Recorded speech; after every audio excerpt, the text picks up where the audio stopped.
Bonjour chers élèves de CM2. Notre nouvelle leçon s'intitule La reproduction des végétaux par reproduction asexuée. Mais que veut dire reproduction asexuée pour une plante?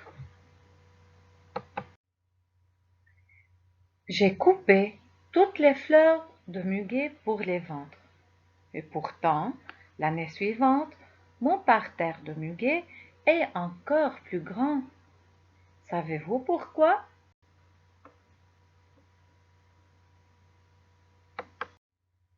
Un rhizome, qu'est-ce que c'est? Un rhizome est une tige souterraine qui s'allonge et se ramifie. Elle permet aussi la multiplication rapide de certains végétaux. Regardez l'exemple suivant.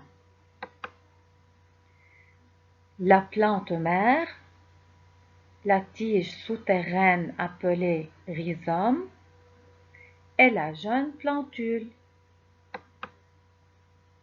Le rhizome produit de nouvelles feuilles en surface et les parties les plus anciennes du rhizome finissent par disparaître. Dans la nature existent des plantes à rhizomes très ramifiés. Ces jeunes plantes qui poussent des rhizomes ramifiés sont appelées griffes. Comptez avec moi combien de griffes poussent-ils de cette plante mère? 1, 2 et 3. Excellente réponse. Voici quelques exemples sur des plantes à rhizomes ramifiés.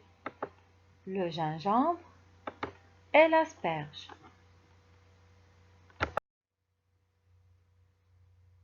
Regardez le rhizome de polypode, celui que l'on nomme fougère. Il s'accroît et se ramifie tout seul. Il se multiplie pour former un joli tapis au bout de quelques années. Voici un autre exemple, le muguet. Il se multiplie grâce à une tige souterraine rampante. Regardez cette photo. C'est un pied de muguet avec son rhizome. Ce fragment de tige est capable de reformer une plante entière. C'est trop facile de reproduire des muguets, car c'est une plante vivace que l'on plante au printemps vers mars ou à l'automne vers octobre ou novembre. Si on le plante en automne, la floraison aura lieu au printemps suivant.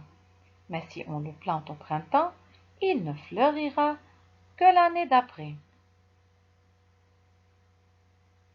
Quels sont les bons conseils pour cultiver ces porte-bonheur? Voici la fiche de culture qui indique les besoins assez simples de cette plante. Elle fleurit vers avril ou mai. Elle aime qu'elle soit plantée à la mi-ombre, dans un sol frais et humide.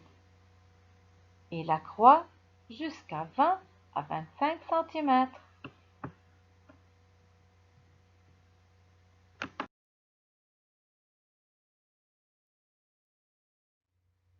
Est-ce que vous aimez les astuces? En voici une. Cette plante que l'on offre pour le 1er mai est un porte-bonheur, mais elle est très toxique. Pour cela, il ne faut pas l'ingérer. Pour conclure, il faut savoir que de manière naturelle, une multiplication végétative est une reproduction asexuée qui se fait à partir d'un organe végétal.